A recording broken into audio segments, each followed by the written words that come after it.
Good morning, good afternoon, good evening, everybody. Welcome to another installment of Flyer Gonna Flyer. We got another good episode for you this week. A lot of news, big time news actually this week. Not just in Flyer world, but in the NHL as well. But we'll get to that a little bit later. We've got a good episode for you this week. We're going to be talking about our weekly roundup, as we always do. Give a generalization of the three games that happened this week. Not as good of a week for the Flyers for sure compared to last. We're going to be talking about the Kolosov news. He finally got sent down to the AHL, something we've been clamoring for weeks about. And then Jamey Briere at his mid-season press conference. We're going to give our thoughts on it, some of the interesting things he talked about, or maybe even things that he did not talk about that we will look into here. And then finally, we'll give our little wrap-up for next week's game. So sit back, relax, and get ready. Another installment of Flyer Gonna Flyer is coming to your way next.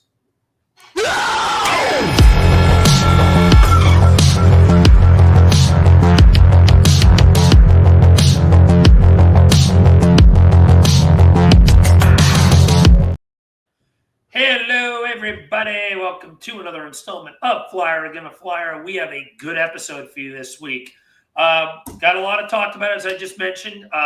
Joining me this week, we have one of my two awesome co-hosts, Mr. Eric Martino. Eric, how you doing tonight, buddy? I'm doing pretty well. A little tired. Been a pretty busy weekend. My daughter had a hockey tournament this weekend, so I've been running around from rink to home, rink to home, rink to home, and now morning hockey again this morning. So a little tired, but always good to talk hockey. You're getting your steps in. That's what's important right now. You're going to be Oh looking yeah. at your stepometer at the end of the day and be like, all right, I got about 12,000 steps today just taking my kids to hockey and walking around. And then pacing in the stands while I'm watching the game. Exactly. No kidding. It's like just freaking sweating a third period game, wanting your kids to do good. No, I trust me, I completely get it. I get it entirely. Yeah, we got a championship Sunday coming for the NFL too. That should be fun. Oh, I know. He's repping his Eagles today. That's going to be a huge game. That's at 3:00 today on Sunday. They host the Washington Commanders. I was very shocked to see them beat Detroit last week. And then at 6:30 in the AFC side, we got Buffalo and Kansas City. Please, anyone but the Chiefs. That's all I'm asking for. But anyway, not to get too far off topic, let's jump right into things. I've heard you. I will try to make that happen. Pardon? Oh, duh. It took me a second to get that. I was like, what the hell is he talking about? But anyway, we got a big week ahead of us that we're talking about. So let's first of all start off with the week prior. So obviously last week we had a fantastic week. Flyers went 4-0-1. This week, not quite nearly as good. 1-2 week. They didn't really look like what we wanted to see. So, Eric, let me let you lead this one off. What'd you get from this week? Look, they were what 2-2 this week. 1-2. Sorry, 1-2 actually. Oh, we're not counting the Devils game. We talked about that one before.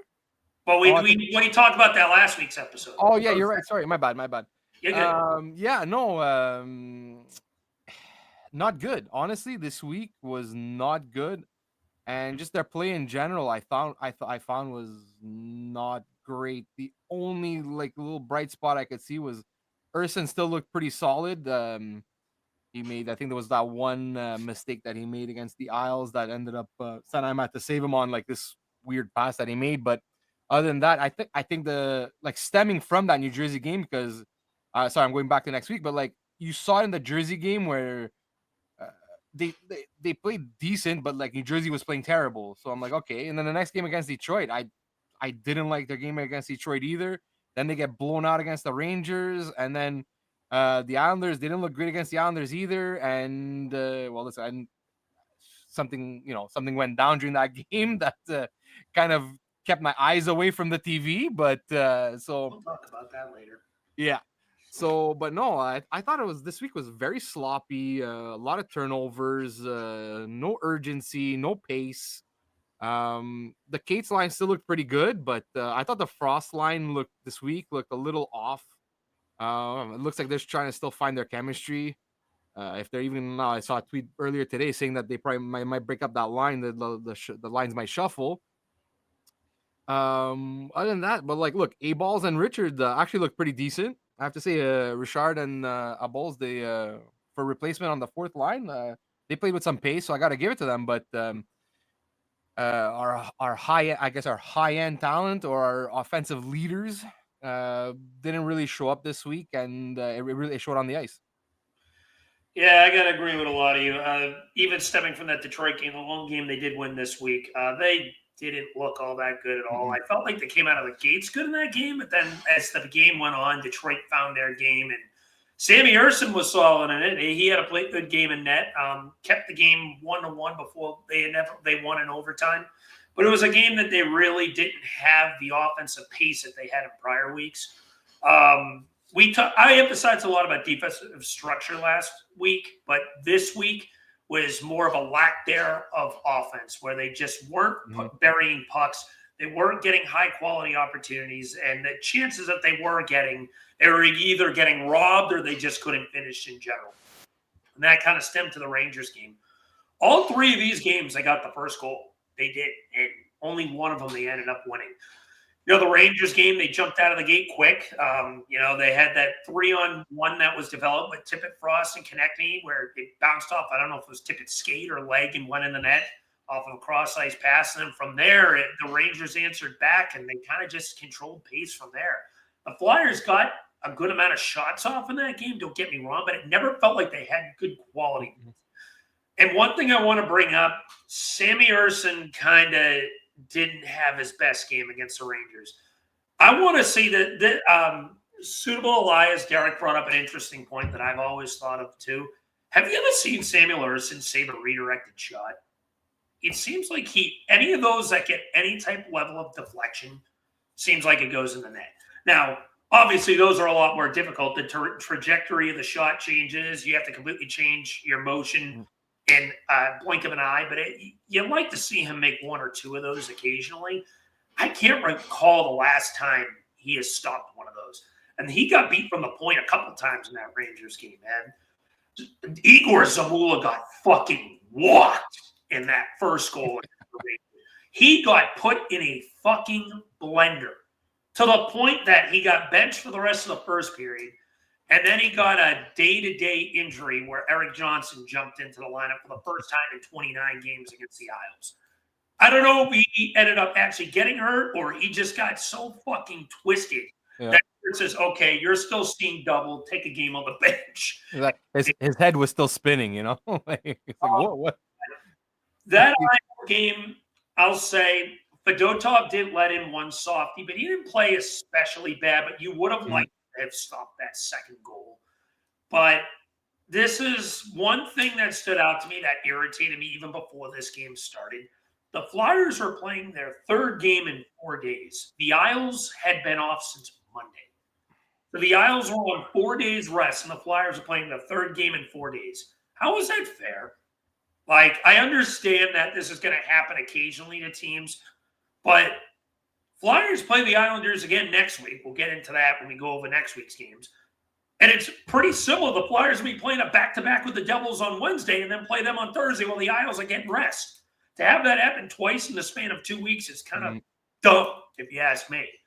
But especially in this case, why were the Isles having that much rest compared to the Flyers? But anyway, I kind of had a feeling they were going to lose that game just going into that. You had a bad game against the Rangers. The Isles were well rested, and the Torts style of hockey is very grinded out, blocking shots, forecheck, playing very physical, out efforting your team. I had a weird feeling a game like this against the Isles was going to happen, which is exactly why I predicted them to lose last week. And they were exactly that. They were gassed. You kind of saw it in the third period. It was just boring, lethargic hockey where they were kind of just going in the motions at that point. I will say Travis Konechny continues to play at his point per game pace. He had 2 primary assists in those 2 losses, so that's a positive. Unfortunately, after that Detroit game, they didn't get another point this week, but still, he's having a good year. 34 points in 48 games played, I think he's played right now. So still on poise for a high 50-point range, give or take. But as you just mentioned, Torts is talking about breaking up the lines and mixing it up, and I think it's time. And one thing I want to point out, I don't care if one of them is going to be put on their weak side, I want to see Konechny and Michkov on the same line. And if it means moving Konechny to the left wing, so be it. I'm willing to give it a shot. Those two had instant chemistry when they played together earlier in the year. I'd like to see them completely redo these lines in general. I love the Forster Brink Cates line, don't get me wrong, but if you have to, either put Matvey in a line with Forster and Cates, or put TK and Michkov together and puts Cates down the middle.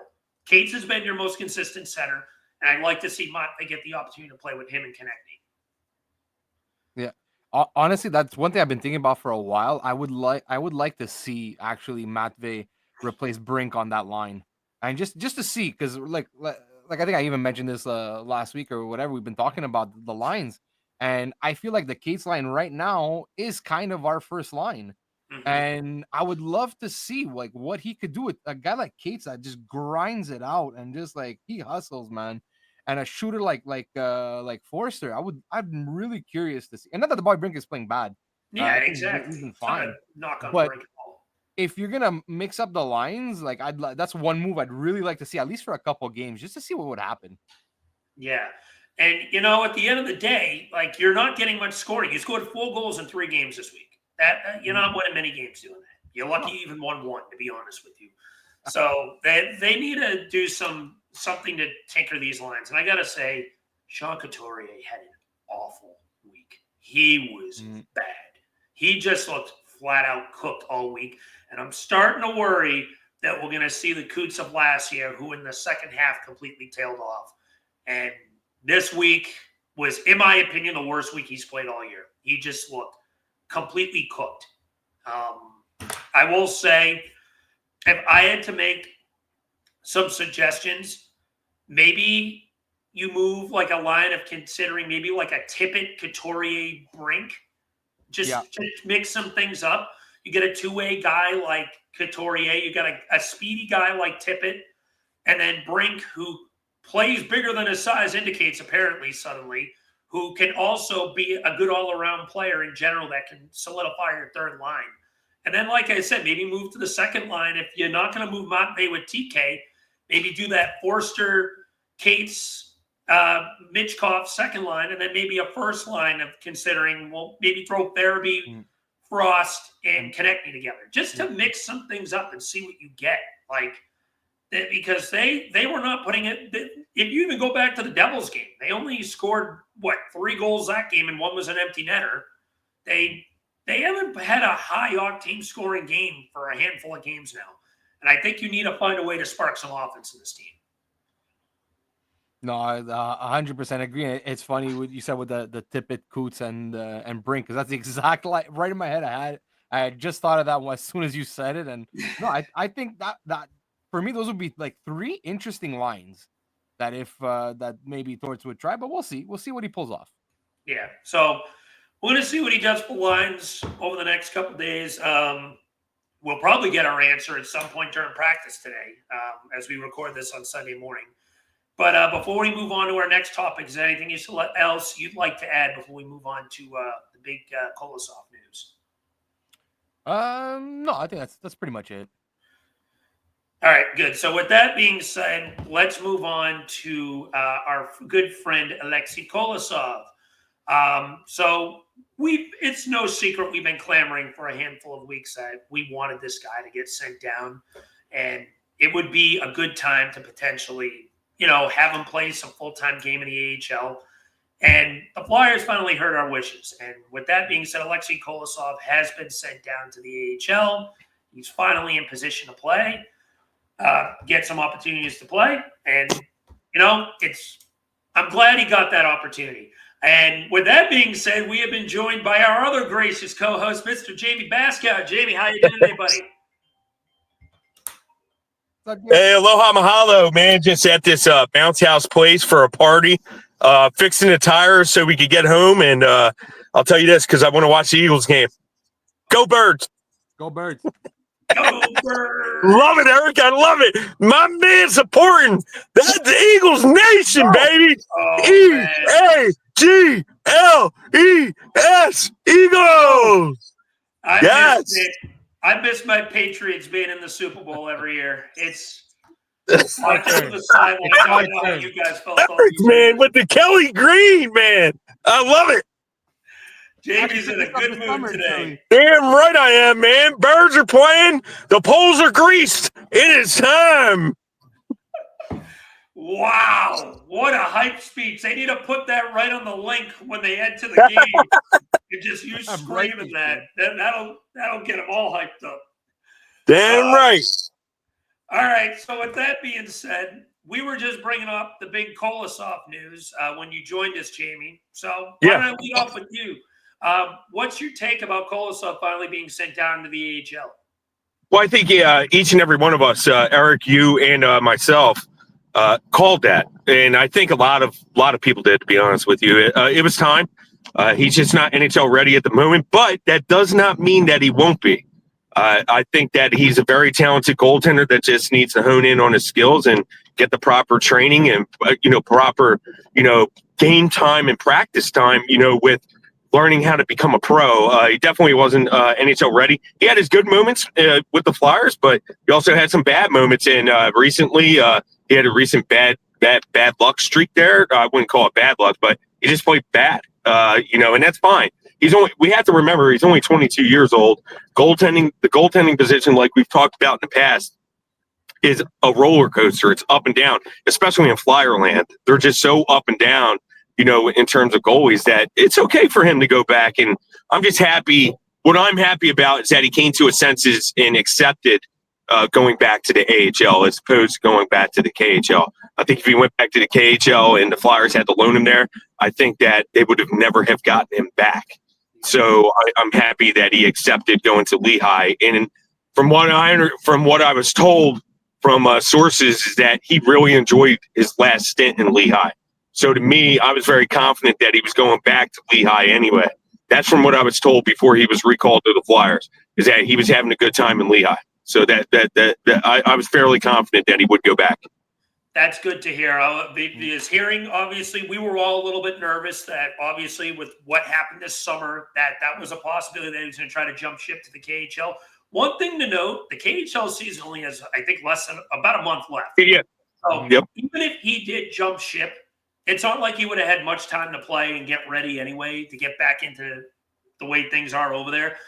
I think a big part of it was they know he's the guy there. He's the guy down in the AHL. He's going to get the bulk of starts. He knows that he doesn't have to sit behind Cal Peterson. It's his job. Yeah. Now, Peterson will always get some starts, but it's you're the guy there. You're getting 60+% of the starts until the season ends. It's your opportunity to get your craft back up, and it's your opportunity to potentially fight for a spot for next year's team. Because this goaltender duo of Urson and Fedotov, this should be the duo the rest of the year. Oh, yeah. Yeah, no for sure. And barring some shocking trade where Fedotov gets moved, Kolosov should be in the AHL the rest of the year, barring an injury or a trade. So I'm glad that he's accepted it. I'm glad he's getting the opportunity to play. And I'm glad he's going to get that chance to really hone his craft, develop properly, and see what things are for 2025-26. Maybe he fights and earns a spot. Maybe Fedotov gets moved in the offseason, or maybe even just beats him out for the spot in general. Who knows? But it's good to see that Kolosov has looked in the mirror and said, you know what? I got to handle this the right way. I got to go down. I got to make sure that things are – I got to make sure I earn my keep here. He got blasted on Friday night, too, 5-1. He got shellacked. So that was good. I like him being, shellacked. Yeah. I think that builds something too. Yeah, he looks in the mirror and he takes a breath. He's like, you know what? You took your bumps. Now exactly. Learn from it, grow from it, become a better goalie. And at the end of the day, I think this kid's going to end up working out, but it's going to take some time. Even if it's on 2025, 26, it's going to take some time. But I'm glad to know that he's at least on board now. Yeah. Eric, what do you have to add? Yeah, no, for me, it's like, it's about time. Like, this should have happened, like, at least a couple weeks ago. Because, look, the guy he was just collecting dust in the press box. Like, that's not how you develop a prospect. You can't develop a 22-year-old, 23-year-old goaltender in the press box. And I've made my feelings clear about this before on the situation. Like, I'm not gonna let this player hold me hostage. Like, I'm sorry. Like, you don't like it. Too bad for you. Like, you signed a contract. You're going down. I don't care if you don't want. Like, I'm gonna, sometimes my kid doesn't want to brush his teeth, but guess what? He's gonna fucking brush his teeth. So it's like, I don't. You're not in control. I'm in control. So it's like, so no, Yeah. like, look, I'm happy. Like, look, he's down. He's gonna develop because you saw. The thing is, you see, even when he played for the Flyers, you see the potential that he has. You see the skill that he has, but you can tell that it's not defined yet. It's not. He's not 100% comfortable. He doesn't have 100% of his angles. He's like, he needs to work on his game, and there's no point in working on your game as a backup or sitting in the press box. Go down, be the man in Lehigh Valley. Get your starts in, get your practices in, dominate, and then you could come back up. Earn your spot, develop your game, and that's always been my stance on this. And like, look, I don't know if maybe they were waiting for like Urson to make sure he's good and healthy. But even at that, I never really bought that excuse either because I'm like, okay, you could just send him down and call him back up, but like the next day if you really wanted to. So look, I'm glad that all the parties got together and made a decision that would be best for his future. And like, look, now he's down, and we'll see. Look, if person gets hurt, I guess he'll come back up. But whatever. Worst case, this is the best for his development, and this is the best for his future. Yep. Agreed. Well said there. Like, at the end of the day, it just comes down to it that this team and him finally got at a point where they see eye to eye. They know where things stand. And you know what? Who knows? If things go well, as I just stated, he could find himself right back here in 2025, 26, maybe even as a starter if he proves himself well enough. But, time will tell. Take the opportunity, work on your craft. We'll give you a call if someone gets moved or hurt. But until then, be the guy in Lehigh Valley. Show everyone why we invested so much in you. Show everyone why we went through the bullshit to get you over here and be the guy that we want you to be in the NHL. He let in some softies here. He was starting to really battle it. His save percentage was down to about like an 870. So you can clearly tell at that point, this guy's not ready. The game's too fast for him. He's letting in shots that he shouldn't have. But he has the athletic tools. We've gone over this before. This guy can move from post to post. I haven't seen anyone in a Flyers uni who can move post to post like Aleksie Kolosov can since Sergei Bobrovsky. Like, that's how quick of a movement this guy can make. His ability to go from post to post is magnificent. He made some really big saves. I remember the first game they played against Detroit. He stole that game against them. It was he did. It was like December and November they played them. I can't remember specifically when, but it was a game that was very similar to the game that they played against them this week. He completely stole that game from the Red Wings, especially in that third period. And a game like that shows that if this kid gets into a consistent enough groove, works on his craft, and learns how to, and even matures a little bit too, because he's got a little bit of growing up to do. I think we can all agree with that. Yeah. Matures a little bit and knows the process it's going to take. He is the potential of being a solidified number one starter in this league one day. But with that being said, do you guys have anything else to add before we move on to the main topic here? No, just basically also just quick that even towards the end of like when he was playing while he was the backup, at one point like I said, even his numbers kept on falling and falling, where even now Fedotov had better numbers than he does. So like I said, best thing for the team. Yeah. Agreed. All right. So with that being said, Were we not going to talk about the trade? yes, we got a massive trade in the NHL this week. Before we move on to the Briere presser, we need to talk about this because this is big. On Friday night, I just want to get everyone's opinion on this. A massive 3-team trade in the NHL happened between the Carolina Hurricanes, Colorado Avalanche, and Chicago Blackhawks.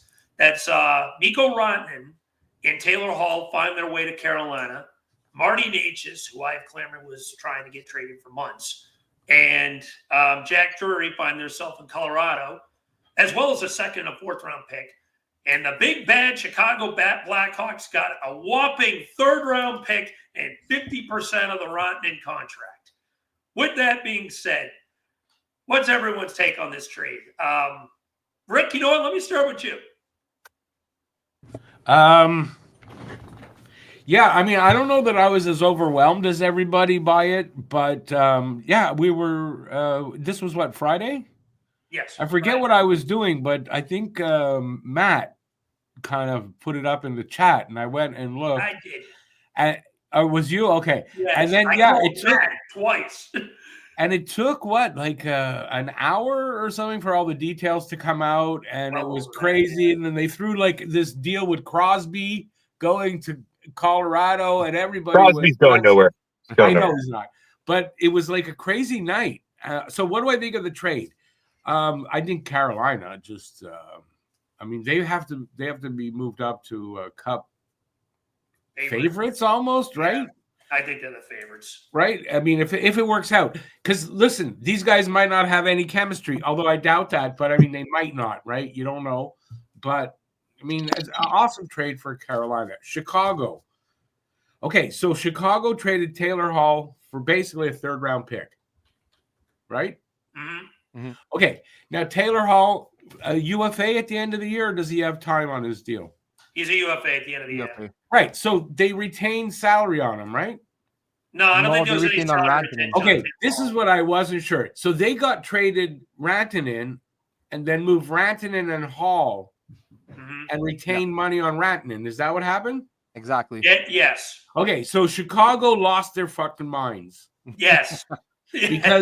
Because I mean, they took on now Rantanen. It's only a half a season. It's not that much, but you traded. It's two big names. You should have got more than a third-round pick. Wasn't Patrick Marleau's contract traded for a first? If I remember correctly. Yeah, but I think he had still like 2 years on it or something, 2 or 3 years. So when you retain money like that, there's a bigger trade down the road for Chicago. I wouldn't just close the door on that. They did a favor for Carolina. They also did a favor for Colorado. So now they have two links there for a massive deal, you know, either at the trade deadline or in the offseason. That's how you build relationships. And that's why I keep circling back to the Vegas Golden Knights with the Flyers, or somebody on the Vegas Golden Knights. I think that the Flyers are going to deal with to maybe get maybe a center or something of that nature from Vegas. You know, with them retaining money, it's not just about the moment. It's about a year or two. Trades sometimes take a year, 2, 3 years to build, you know? So this is okay. Now Chicago has a stepping stone with Colorado and Carolina. So it's not about on the surface what happened. Yeah, they got fleeced a bit and we're here scratching our heads, but somewhere down the line in the future, it's going to make sense. And I think that's the same thing that I to me, Rantanen didn't want to re-sign. And I think that, or if he was going to re-sign, is something that Colorado didn't want. Maybe he wanted 12, 13 million. Maybe he wanted to be paid that. I heard 14 million. Well, there you go. I mean, 14 million is a lot of money. And plus they have other people to re-sign as well. So they're like, okay, let's get the best deal at the moment, at this exact moment. Sort of like what the Flyers did with Cutter. If information got out saying that Colorado is now shopping Mikko, maybe they don't have as much leverage, you know, in a deal. Just like if the information got let out last year that Cutter got the A, had no intentions of re-signing in Philly, if that got out, maybe the Ducks don't trade Jimmy Drysdale. You know what I mean? So you got to get what the best deal is at that moment. And obviously, and so I think Nature's is not nothing. But, I mean, I'm going to tell you, both teams made out very well. You know, Colorado got what they wanted. Nakis, the thing about Nakis is like Alex and Eric have talked about this as well. Even Eric, you know, Nakis could play center or he could play wing. He's been mainly used on the wing for Carolina, but that doesn't negate that he's never played center. It gave the Flyers an option. That's why a lot of Flyers fans were gravitated towards Martin Nakis for good reason. He's a good player, you know, and now the door may be closed on that. Yeah, I think that door is closed. Eric, how about you? No, look, this was a huge swing by Carolina. Like, look, we've knew about the problems with Nietzsche and Carolina over the last couple of seasons there, where there was a bit of a feud maybe between him and the coach. Carolina is giving away a player that he's got an extra year, so Nietzsche has an extra year before he's a UFA. But Nietzsche is a talented player, man. He's breaking out this year. I think last time I checked, I think he had like 55 points on the season in like 43, 44 games, whatever it was. And but look, they're getting a quality player in Rantanen, man. He's elite. He's like top 10 in the league in scoring. And but look, it's a huge risk, man. The guy's a UFA at the end of the year. If he doesn't like it or like whatever, something doesn't click there, and like they lose him for nothing, he could just walk away at the end of the year. It's a big risk, but I think Carolina is at the point now where they have to take these big risks because look, they've been a good team for so many years, but every time they get into the playoffs, what's the biggest issue is their lack of scoring, lack of depth scoring or whatever. So like, look, now you're adding an elite player like Rantanen and you're bringing in a guy like Taylor Hall, which I think like, look, Taylor Hall the last few years hasn't been on the best teams. So other than maybe the little time he spent in Boston. So this might rejuvenate him. Like maybe he'll take that extra step, he'll give that extra effort maybe now because he actually has a chance to win a cup, So I think this was a very risky but very good move by Carolina. And look, for Colorado, that's it. I heard that too. Like there was a lot of speculation. Like if you listen to like Daily Face Off or like even 32 Thoughts, they talk about it where Colorado had a price in mind. You're not going over McKinnon. Yeah. And look, the highest paid winger right now in the league is Artemi Panarin, 11.6. We're not going to give you more than 11.6. I think that was I think it was Freeman that said, I think they had offered him 11.75 now. I don't know if that's true or not, but whatever. But like Rick said, like apparently the guys, because with the salary cap that's jumping and everything, he's looking to become the highest paid winger and he's looking for 13-14 million. Yeah. And Colorado was not comfortable giving him that. And we'll see if Carolina is, but they're maybe in a little bit of a better cap situation than Colorado, but who knows? We'll see. But I don't think so. I'm wondering how Carolina's going to be able to afford it.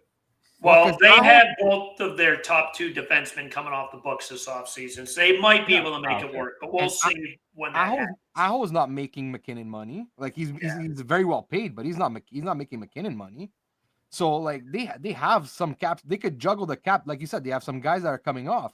They could make it work if they want. It's just that like now we'll see. We'll see if they could do it, because if he walks at the end of the year, that this is it could be a massive disappointment. Yeah. But just quick last thing, but like Colorado, Chicago, like Jamey said, and I think I brought this up before, like there has to be something else coming. Like maybe there's gonna be like another trade further down the line where you're gonna see, oh wow, how did Chicago pull this off? And it's like, because for me, even though it's their own third that they're getting back, which is pretty much gonna be a high third, it's not enough. You could I'm like. And I think it was also Freeman that said it. It goes, oh, well, they thought this was the best thing that they could get for Hall, even at the trade deadline. I don't know, man. I find that a little hard to believe. Like, look, Tyler, like, I put this up on, I mentioned this with our buddy Frank there, Raider Frank on Twitter. Mm-hmm. Like, look, Tyler Toffoli last year went for a second and a third. And like Tyler Toffoli, really good player, but at this point in their careers, they're very similar players, points wise and everything. So he went for a second or third last year, and Chicago was saying, well, we thought this was the best offer we could get. I don't know. I find it a little weird. So here's my thoughts on this. I 100% agree. So when we look at the big picture in this, I think Carolina and Tulsky took a massive risk for sure. Rantanen is the best player in this deal, no question about it. He's a top 10 player in this league. He's a top 3, maybe top 1 winger, depending on who you ask. You can argue him. You can argue the Breadman. There's a few other names out there you can potentially bring up, but he's a sensational player. The issue here is, as we just mentioned, the massive risks that Carolina's taken. Can they re-sign him? Now, the reports I've heard based off what his agent said is they're not going to get right into talks. He wants to get some time to get comfortable with the team and comfortable with the situation before they start engaging in contract discussions, which I understand. That's fair. Like, him and Aho are good buddies, which is good. Rantanen, that's his Finnish boy. The two of them are going to be playing together in the out on the Four Nations tournament in about a month. So that's going to be good to see. Actually, less than a month. It's crazy how quick that's coming up. But him and Rantanen and Aho are apparently good friends, so that's a good positive stepping point. Carolina, I think it's going to use Aho a little bit in their negotiations. Not only that, as I mentioned, both Dmitry Orlov and Brett Burns are coming off the cap this year. The cap's going to go up. So worst case, you could give them at least one of those players money, and you're probably going to end up losing one of them for sure. Because if you're going to bring Rantanen back, there's no way you're going to be able to afford both Orlov and Brett Burns. But the second point I want to make is Marty Necas and where he lands in all this. Marty Necas had a breakout year, and I think I want to mention this. I was going to save it for the pod, and I mention it now. This is a 4D chess move by Tulsky when you look at the big picture of this. Because this guy, he re-signed Marty Necas after they failed to trade him in the offseason. They had the opportunity to trade him for JT Miller and said, that's not enough. We like the guy we have now over the guy in Vancouver. But they ended up giving Marty Necas all of this ice time for him to pretty much continue to break open, have a breakout year like the year he's having, because he was kind of like getting middle six numbers last year. He's now been on alternating their first and second line this year. So they gave him all this opportunity, all this ice time. He has definitely shown that he's been worth it. He got his value up even more. He's over a point per game guy this year. He's slowed down a little bit in the last month, but he's still having a good year, don't get me wrong. And they turned him, after not being able to deal him all summer, into Mikko Rantanen and Taylor Hall. That's incredible. Now I will say, like I said, it's a massive risk. If they don't win the cup and lose him, then it's a failure. If they win the cup this year, Carolina, and Rantanen walks, I'd still consider it a success because you got a cup out of it. They got a cup. They have to get a cup if they kind of cup or re-sign. Yeah, one of the two has to happen. You win a cup this year, you re-sign them at the end of the year for this to be a win. Now for Chicago, you better have something because this is a fireable offense. Yeah. If they don't have something down the line, Kyle Davidson shouldn't be entering Chicago's home arena tomorrow. That's embarrassing. That trade is lunacy. The thing Jamey said, it could take a year, 2, 3 years. You can't wait that long. No. So they're obviously with this guy. They're not going to do something right now. Obviously, it looks like no. But if it's a fireable offense and it takes 2, 3 years to make a deal, like that's you got to fire the guy like in the off season. I don't even give him that long personally because I get you're making relations with the team, but you have Connor Bedard. You need to start bringing in talent for this guy. Right. The fact that they could only get a third-round pick, their own third-rounder, for eating $500,000 worth of salary is mind-numbing to me. Because if it's not for you, this trade doesn't go through for being a broker for this deal. So I got an idea. So you were talking about Carolina's got to move some guys. So maybe that's what they do. Chicago, they make deals with Chicago. It's listen, in the offseason, we got to, and we'll make a deal with you. Maybe that's what it is. They better have something where I scratch you back, you scratch mine after the season. Because if not, and if we move into like mid-July and it's the same situation, I don't even don't let them into the new season. Like, you need them. In my opinion, I'd be willing to say you better have something down the line, and it better be soon. Yeah. It better be before the start of next season. Yeah. Because Connor Bedard is not happy right now. You've been seeing it in the expressions he's been making over the last few weeks. They need to get some talent around this kid. Yeah. Or it's only a matter of time before this becomes a situation where he doesn't want to be here anymore. I don't think it's quite at that yet. Don't get me wrong. But if this lingers for another 2 years, say, and you're still in a process where you don't know what you're doing, who's to say the kid's not going to ask for a trade? It's going to be like McDavid in Edmonton. Yeah. For a while. It was like that. But anyway, that's my thoughts. Chicago, you better have something. Kyle Davidson should be launched into the sun. Because him and Lou Lamoriello are having a suck-off right now. If not. But anyway, probably better terminology could have been used. I don't care. But they both are terrible GMs in my eyes. But anyway, now to the main topic. The Danny Briere pressure. There was some interesting points to be made. I wish Jamey could have stayed for this. Unfortunately, he did have to go. But we can maybe bring it up next week because I do want to hear Jamey's thoughts on it. So when Jamey's here next week, I'll ask her his opinion on it as well. The Danny Briere presser. I got some things written down myself that I want to talk about.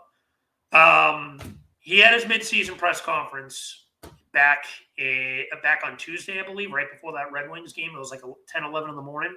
And there were a lot of unhappy campers on Flyers Twitter, including myself to a degree. I'm not going to lie to you. Now, once I had my hour or two to set in, take a breath, hear other the positive side's opinion, absorb all of it, my first initial reaction was I did not like what I heard. But I'm going to try to be fair about this on both sides of this.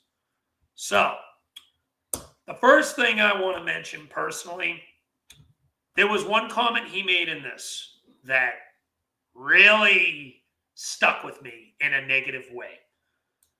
And he made a comment where he said that trades cannot be undone. There is no undo button for trades. I did not like that. And I say that for the sheer fact that you're in my opinion, this team's in year 3 of this rebuild.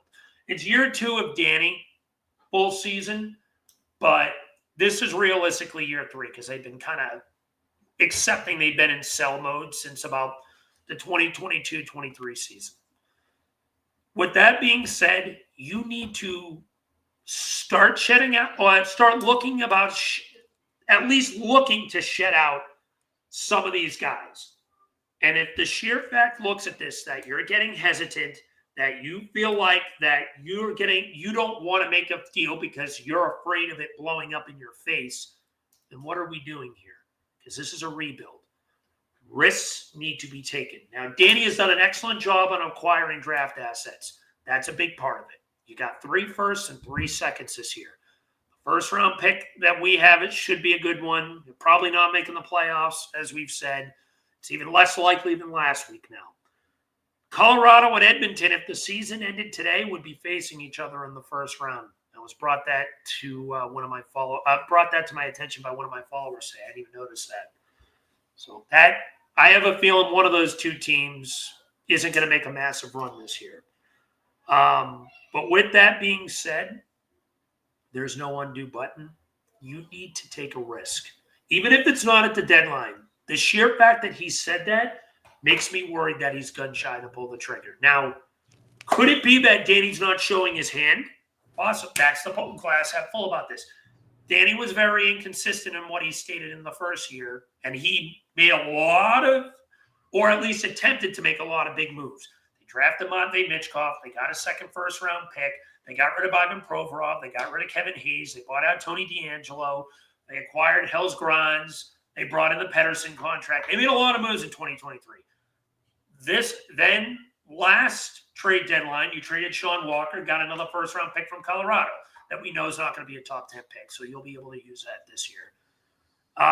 Then at the draft, you drafted Luchenko, and you traded your first that you got in the Giroux trade for Edmonton's first. Now you got 3 firsts. You had the Anaheim first with the Cutter Gauthier and Jamie Drysdale trade. You had the Anaheim second, I'm sorry. And you have Columbus's second that they ended up pushing to this season coming up now. You have assets. Don't be gun shy. At some point in this rebuild, you have to take a risk. I'm not asking for you to acquire 31-year-old JT Miller. I'm not asking for that. I'm asking you to look at the situation and get a guy who has the potential to have relatively decent to high-end talent and try to incorporate him into the system. You can't sit on your hands this offseason. You can't sit on your hands this deadline. Something needs to be done. That is my point on that. Eric, let me let you add a point. What stood out to you as well for this? Well, look, what one thing that really stood out for me, and look, it makes a lot of sense to me, is that Briere, pretty much in this press conference, first of all, he said everything I expected him to say. I didn't expect him to come out and say, "Oh, we're looking at doing this and we're looking at doing that and da." What the one thing I took from a lot of what he said is patience, guys. We need patience, and because look, yes, we're in a rebuild, and the thing is, like I've said this before, we're only technically in year 2 of this rebuild, and what I think what really bugs Flyers fans and what really gets them up in arms is because they feel like we've been rebuilding since 2014. And technically we have, because there was Hextall's rebuild. Now call it what you want. Like some people say, no, that's a retool. No, it's a rebuild. What Fletcher did was a retool. but see, and this is where I think this is where the major problem happened, is because Fletcher was supposed to take what Hextall did in his rebuild and then flip the team and make it a contender.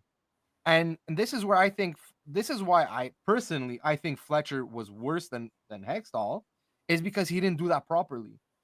When you're further a rebuild, when you're turn to contend, is you got to take those prospects, or because look, you can draft 30 guys. 30 guys are not playing on your team. Okay, Hextall drafted a bunch of guys, but in 2019, when Fletcher took over, he should have flipped a Morgan Frost for an established or an Isaac Ratcliffe, a German Rubsov. All these guys, you package them and you go get yourself an established player. And see, the issue is that where I find with Fletcher is that he just continued in the rebuild and just added Hayes, and that's it. Oh, we're good now. Well, he brought in Niskanen and Braun too, but so he reshaped a little bit, and then it just failed. And then COVID and everything, and it failed. And now we're going into the second rebuild. And this is why I think, and that's why I think what Briere was trying to say, guys, we have to be patient. We can't, we're only in year 2. They got, like we said, they have 6 draft picks in the first 2 rounds next year. And who knows if they trade somebody else or whatever, they might even get more. And also talking about the quote that you said there, the no undo button. Look, me too. That quote kind of bothers me too, because I think he should have kind of chose his words a little more differently. But if what he said before the undo part, he goes, if we force something, we can't press undo. Yeah. Now I get, but I agree with him there, because now is not the time to force a trade. There's no point. And because I think also there was one reporter that was pretty much talking about JT Miller at that point, where he's like a older stopgap center, and then pretty much Briere kind of shot it down, because it's well, it depends on term, which he has all kinds of term left on his contract. Depends on age. He's Sean Couturier's age, so you don't need a second one of those. Exactly. So you're gonna get 1 or 2 years maybe of elite JT Miller, when you're really gonna be able to compete in 1 or 2 years. So there's no point in doing trades like this. Yeah. You have to be patient. You have to wait for the right trade to present itself, the right player to present themselves, and then you got to pounce. So that's, I think, one major aspect of the press conference that I took, is he's preaching, guys, we have to be patient. So I'll let you go with a second point, and I'll come back later. So my second point, so this kind of goes based off of Briere stating that he doesn't really show his hand. And I'm kind of glad with that to an extent. So this is where I give him credit. Briere's been like that since day one, that he doesn't really show what he's going to. So there are 2 players that he mentioned in this trade specifically, not 2 players, 1 player, and then another play I took from a bunch of players that he mentioned. So he stated that they're not shopping Rasmus Ristolainen. And you know what? I understand that. I do. And this is where I think Briere is not showing his hand. I do want them to trade him at this deadline. I do. And I really would be a firm believer that someone would give up something of quality potentially for him. But do you want to trade him just to trade him? I don't know. Probably not the right move. You want to make sure that you get fair enough value.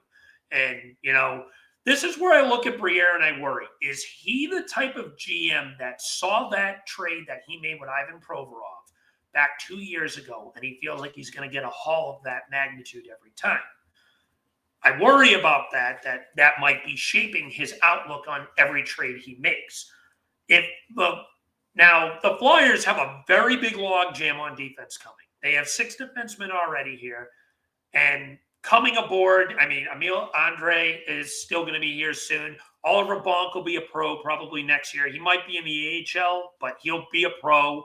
There's talk of Hunter McDonald potentially trying to push for the lineup. You've got some guys that are going to be knocking on the door sooner rather than later.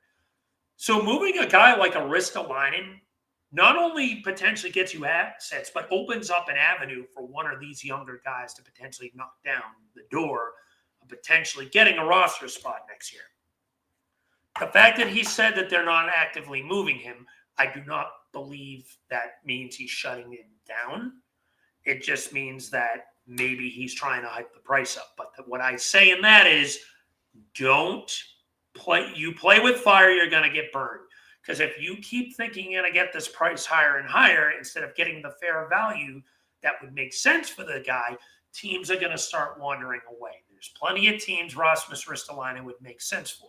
The Toronto Maple Leafs are one of them. They don't have a first this year, but they have one next year. Maybe a prospect like an Easton Cohen would make sense. The Dallas Stars are another team that makes some sense. I think they do have their first round pick, but if not that, you have Bork, who you mentioned a couple weeks ago that the Flyers could maybe make a move at. That's a prospect that makes sense here. Maybe like a Winnipeg, who could always have a good big body for their blue line. We've always talked about playoff Risto and the opportunity that his style of play could benefit, where he plays a physical defensive style of game. He's not the offensive point producer that a lot of people thought he was going to be coming out of the draft, but he's turned into a good lockdown second pairing number 3 defenseman that teams can look on and rely on that still has another year of term. He's not a guy who's going to expire at the end of the year. And if you end up seeing where this guy could end up being a good enough player, maybe a team will give the value you want. But you also don't want to take that risk and have teams eventually get shut down too. So him saying Risto's not being shopped, I think he's just trying to wean teams away. Not wean teams away, let me rephrase that. I think he's just trying to tell teams, I'm not selling this guy for cheap. I want the value that I look for, but it's a dangerous game that you're playing, because if you get that value that a lot of people believe that could be offered, you don't want to keep pushing that bar higher. That's my point. Can I give an opinion for a sec? Go ahead. Did he actually say we're not actively? Yes. Okay, He's so shopping him. Using the word actively, we're a month and a half away from the trade deadline. Yes. So he didn't really say he's not gonna trade him. Yeah. And that's at the moment we're not, but I mean the trade deadline's a month and a half away. So yeah. That could change very easily. That's all I'm saying. So actively is a key word there, I think. Oh, absolutely. My point just is, if you get the offer, don't try to keep forcing the higher range to bring the value up even more, because I worry that he's trying to get value of what he got for Provorov for Ristolainen. No, but that's the sign of a good GM. He knows when he knows when that price that's offered is right. Yeah. And you take it if it's a little early, you take it because anyway, that's my opinion. And he said we're not actively shopping, but he said we're taking calls on him, but we're not actively shopping him. Yeah. And that's so, but it brings me, honestly, my second point is more or less what you hit on. But what I really liked is, I think, and not only with Risto, I think he did the same thing with Lawton in this press conference, where I think he's basically setting up. He's basically telling all the GMs, I'm setting a price, and this is what it is. Because I liked what he said, especially with Risto, because he goes, the best thing I took off from that was, he's like, he's finally healthy. He's finally playing. He's finally playing really well. He's a top 4 big defenseman.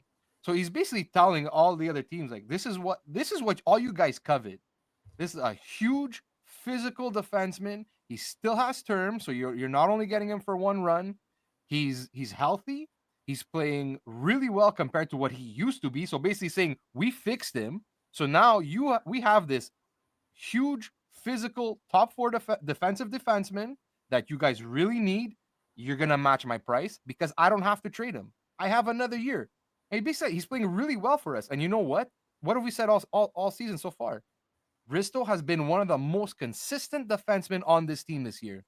So we're not gonna, like, I hear people like, oh, just treat him, get a second round pick. Like, why? No. Why would you do that? He's more valuable to your team than a second round pick. Yeah. So, like, Well, and that for me, that's a sign of a good GM, and especially when you're doing a rebuild, you have assets that other team wants that you are willing to get rid of, but we're not going to get rid of it for peanuts on the dollar. Yeah. If you want Ristolainen, you have to pay for Ristolainen. If you want Scott Lawton, you have to pay for Scott Lawton. They're like you said, they're not UFAs. Both players still have term. So and look, and like sometimes teams like Winnipeg wants guys with term, and they'd be willing to pay you a little more for guys with term. And even like, look, you have a team like Dallas that we've mentioned before, and actually I checked, they do have their first this year. They don't have their second. Okay. So, but like, look, they traded for Brendan Tanev last year, and look, he walked. So now you have a similar type defenseman. Okay, maybe he's not a Brendan Tanev, but he's damn close. But Brendan Tanev is like 34 years old now. Yeah, and Risto's only 30, I think, so he's younger. Exactly. So now, if you would maybe not at first, but like we said, maybe Maverick Bork. It doesn't have to be picks. It could be prospects. So and so you don't have that fear of him walking away at the end of the year. And and especially like a team like Dallas that has cup aspirations not only this year but next and the year after. So having guys with terms, especially and play the position that he does, they don't come cheap, and that's just the way it is. Like we're not, and that's really what I took away from a lot of what he said is basically saying he's setting a price. We don't have to just throw them away, and this is what it is. And that's I honestly really like that from Briere. Yeah, that he was consistent. I will say that he was consistent for sure. The third and final point I want to bring up is his RFA point. He mentioned that he sees all four of these RFAs as part of the future. I agree with 3/4 of that. You and I know who the one guy is that I think needs to be moved after this offseason. Now, obviously, again, that could just be something where Briere's not showing his hand. He's just trying to get teams like, hey, we value these guys.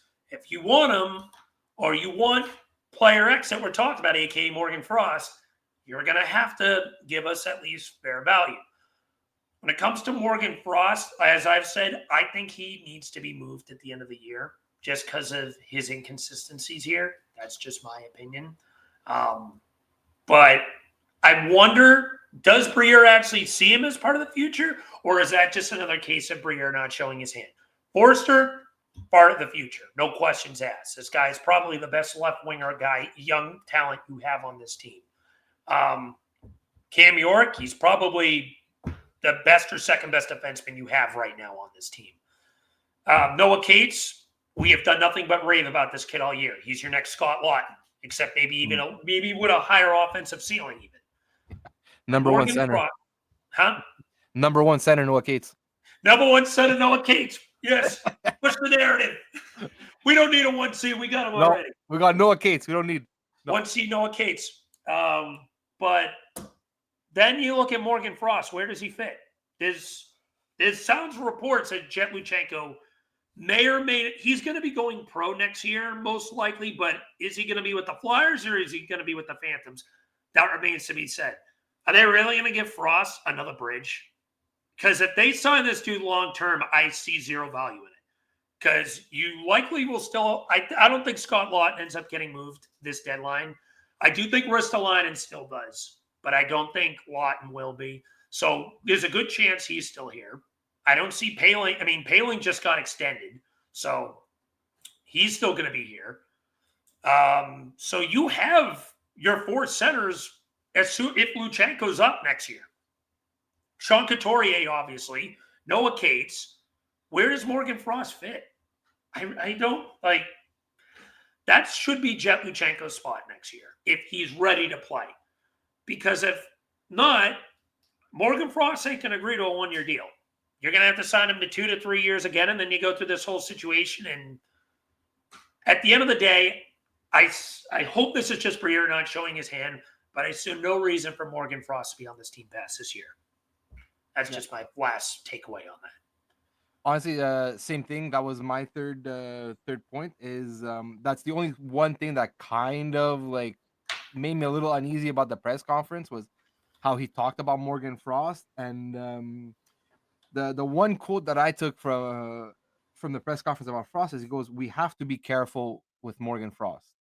And in the context, I think he was speaking as if we trade Morgan Frost, like maybe almost like a Patrick Sharp situation. Like if we trade this guy, then he might become a star somewhere else. Or the other thing that could be is because they lack so much centers that if Luchenko doesn't come over next year and they trade Morgan Frost and they don't bring anybody else, then you're really weak down the middle. So it could have been one of either two. I took it more as like because I find Briere always had a soft spot for Morgan Frost. So I don't know if maybe because he sees a lot of himself in Morgan Frost, but then again, like Frost, I find isn't as like Briere was a bit of he was small, but he was feisty. I don't Briere see is that more of in, a sniper too. I feel like Frost is more of a play creator. yeah, So, but I think just like more like it's the way they play. Briere yeah, was a feisty little guy, yeah, and I don't see that in Frost. And look, I think Frost is an NHLer. I do. I don't think he's a scrub or anything, but he's not really what we need. We need a top 6 center, and mhm, I believe he's not. He's at this point, he's shown me what he is. He's a very good 3C on a more of an offensive third line. yeah. So I'm definitely willing to trade Morgan Frost, but again, like I'm not same thing I said before. I'm not going to give him away, Yeah. and I don't think this offseason they would extend him long term. If he No. does stay, I think it's probably a one. Or I would have to see like I don't know how many more years it would take to go to his UFA. I don't know if maybe it's like one more 2. year. So I think they just give him a 1 year contract. Yeah. If they can't manage anything else with the center position over the summer. But yeah, that was a little worrisome. And oh man, what was the other one I wanted to say? Yeah, no, just basically him saying that like prices are crazy and everything, and like yeah, we all know that, but I think it's just basically him just repeating everything, and Mhm. so yeah, and like yeah, that's pretty much it. I was just a little worried about the Morgan Frost comment. And that is where I will end that as well because I'm a little worried about that too. We'll see. Actions speak louder than words, but let's see where Briere ends up with this.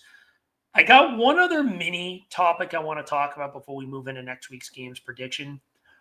So this is the thing that I mentioned off screen that I wanted to kind of throw you guys in the dark. Well, throw us in the dark with, and just see your opinion. Yesterday, I saw an interesting article on the Flyers Facebook a Facebook group page where someone posted a player that the Flyers might have interest in, and this player makes a lot of sense. So, with that being said, let me pull it up. I'm going to go into share screen mode. The Flyers player, see if I can get this, is Nate Danielson. So I put a post about this yesterday. The Flyers, this was an article written by Excoba Bayano. I don't know if I said that right. Probably not. I botch every name possible. That the Flyers might be expressing interest and are in the early stages of talks with Detroit Red Wings center prospect Nate Danielson. Nate Danielson was the number 9 overall pick of the 2023 NHL draft. He is a two-way forward with some offensive upside. He's currently in the AHL playing. As of yesterday, when I looked at his numbers for 39 games, he had 4 goals and 18 assists, 22 points. So, what would you think of this one, Eric? Nate Danielson, is that a name that catches your eye at all? And would you pull a trigger for a guy like him? Well, look, at the end of the day, he's a young center, and we need young centers. I think it would have to also depend on the price, clearly. But if I'm not mistaken, he was a guy that got drafted a little higher than he was supposed to. If Yes, I'm I not think he was somewhere in mistaken. the teens is where he was supposed to go, for Yeah, sure. and if again, if I'm not mistaken, it was his offensive upside was the biggest question mark on him. Mhm. So yeah, look, like I said, I'm not opposed to the Flyers trading for any young center. Like Yeah. I would have to assume like the scouts know what they're doing at the very least, and they can somewhat see the upside and whatever. But like, yeah, look, definitely not opposed. But again, depends on the package. Like, am I going to give up like a Cam York for him? No, I don't absolutely think not. so. I don't. But the thing is, I think Detroit is looking for defense because they're just god awful on defense. So if it's like a Risto package, yeah, 100%. I'm For doing it for sure. sure. But yeah, no, that's I would definitely not be. I think there's other young centers in the league that I'm higher on than him, but no, I wouldn't be opposed. So the thing with Nate Danielson that interests me the most is where Detroit currently stands. The Detroit Red Wings at this moment are in a situation where they're now potentially looking at their 9th straight year missing the playoffs. I got in a little discussion with the Wings fan about this actually, where Yzerman says they don't need to make the playoffs this year, and I found that comment interesting because you'd think after so long, the pressure would be mounting on them. And I've heard from a few reports as well that Detroit still might be looking to add. This is a team that I feel like you could potentially take advantage of based off of the situation. It's a team that's desperate, that wants to make a push for the playoffs. I could see where a match could be made here. And you give Matvei Michkov a center in his age group that could grow and develop with him. Now, do I see Nate Danielson as a long-term 1C? Probably not. I think he's more kind of like not the same style of player, but the level of upside that Jet Luchenko presents is more of a 2C style of guy.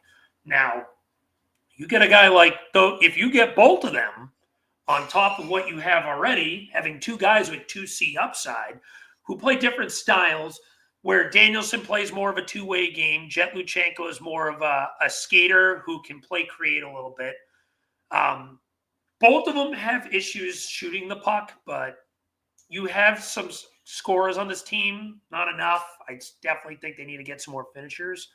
But point being, a guy like Nate Danielson could definitely help the long term of this team just based off of the style that he plays. And he replicates more of a guy who comes into this team who fits the long-term build of it just because of them currently in the situation where they need to bring in more young talent. And he has a two-way game that kind of helps a guy like Michkov, who doesn't play that well of a defensive style of game, but is in the same age group as him, who seems like a decent skater from what I've read too, and is a decent playmaker. So I think a guy like him could potentially fit. But yeah, just a little tidbit I wanted to get on everyone's opinion. I don't know how legitimate this article is. I haven't heard much about this guy, but I wanted to get everyone's opinion on this beforehand. So with that being said, let's move on to our final topic, the week ahead. Flyers have, I believe, 4 games this week, if I remember correctly. So I got a home and home against New Jersey on Monday and Wednesday. Thursday, they take on the Islanders. Isn't that nice that the Isles get us on the second half of back-to-back while they're well-rested again? Lucky them. And then Sunday, I believe, is the next game. 3 o'clock start against the Colorado Avalanche. So, let's hear it. What's your prediction for the week? Well, look, if they play the way they played last week, I see this being a very bad week also. Look, when they caught New Jersey last week, or like a week and a bit ago, they caught them on a bit of a slide. But now, look, New Jersey's won 2 in a row again, so they maybe came back like to what they were. So I go maybe 1 loss and 1 loss in overtime. Islanders, they have a chance there. Again, they got to play them better than they did the last week. So, but I think they'll maybe want like a little bit of revenge. Maybe Sipkov will be back. So, who knows? Maybe they'll be more amped to play that game. But like you said, they're catching them on the second day of a back-to-back, and they're gonna be playing the Devils twice. So it's not like there's a gimme game there. So, and then Colorado, well, Colorado's a powerhouse. So 1-2-1. That's my prediction. 1-2-1. As for me, I'm gonna say they beat New Jersey on Monday. I'm gonna say by the score of 4-3. Then I'm going to say they then lose to Jersey on Wednesday in a weird game. I'll say 3-2. Then they play New York. I think they win that in overtime. I'm going to say 5-4. And then they play Colorado. I think they get mollywopped. I lose that game 5-1. So I'll put them at 2-2 this week. 2-2 on the dot. Okay. And with that being said, Eric, do you have any final thoughts before we wrap things up here? Yeah, just a couple things I wanted to bring up, but I completely forgot. Sorry. One with the Briere conference, I found it.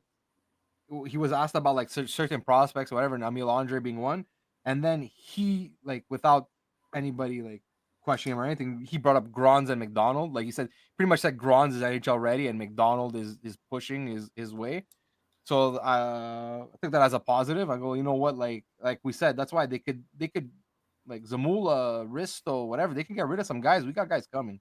Yeah. So I think that's what he was kind of trying to say. Also, is like in like a subliminal way, basically not saying that we're gonna trade guys, but basically saying that we could trade guys and there's guys that are coming. So there's that. And the second like little point I wanted to make is I would have to really look into this because I'm not 100% sure, but I think Luchenko would not be eligible for the AHL next year because of his age. Okay.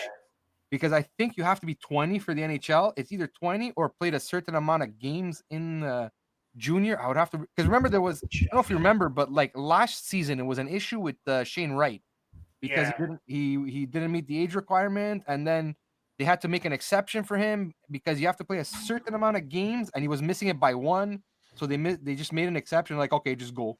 And I think it is, if you're Canadian and if you're picked in the first round at a certain point, you have to be, if you're not 20, you have to play in junior or the NHL. Okay. But yeah, I think that's what it is. You have to be 20, and I think there's a certain amount of games that you have to play in junior. Okay. That So then you could be eligible to go, even if he you're would not be 19, 20 next year.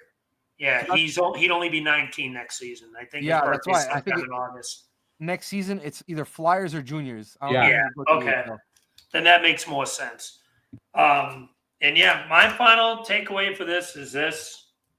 I'm hoping for an active trade deadline. I want to see at least one player moved. If we get a deadline where they don't make any moves, I will be severely disappointed. I still think they will. I think Rasmus Ristolainen will be moved out. I am less than 50 on Lawton, and I'm probably 20 to 25% on Frost. Same with Farabee. But realistically, I think the only guy that's going to get moved in the deadline is Ristolainen. We'll see for who and what. But yeah, please make a move at the deadline, Danny. That's all I'm asking for. But yeah, with that being said, that's going to wrap things up. Another great episode. Eric, thank you for coming aboard. Rick, thank you for directing as per usual. Jamey, for the time we had him, thank you for tuning in. Unfortunately, he had something to take care of this week as well, but he should be back to his normal full-time schedule starting next week, so it sounds like we're in good shape. But yeah, with that being said, gentlemen, thank you all for another fantastic week. We had a great episode. Check out all of our prior episodes. Check out our Don't Puck with Media YouTube and Spotify channel. You can find them easily just by searching for either or. Check out our other shows as well, High Nation, the Talking Habs channel, and the Pucking Around podcast. But with that being said, everyone, thank you all for tuning in. Have a great day, and as always, let's go Flyers.